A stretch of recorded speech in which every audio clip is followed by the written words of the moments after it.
न मैं राजी सुना मनाली, न मैं राजी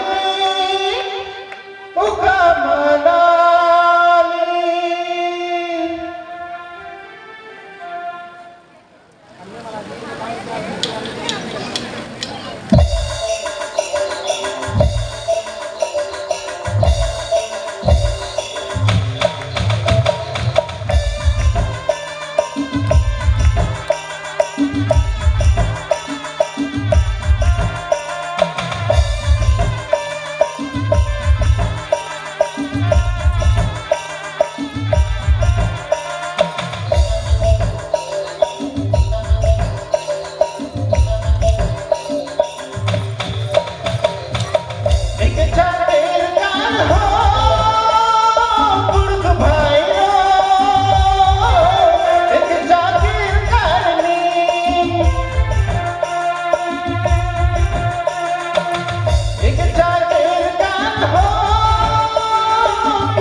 मैं राजी उका मनाली,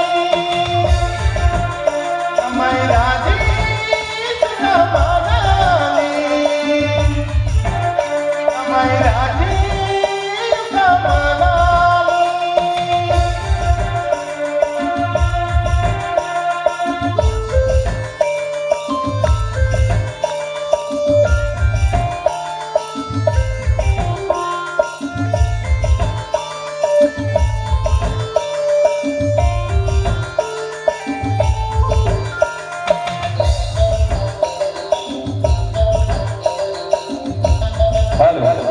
और माला मंदिर से आगरा रोड यार प्रार्थना सभा चालक होगा कि मध्य लोकल भरोल बाहरी बाहरी हमारा भाई बहन से आगरा रे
मैं राजी उका मनाली,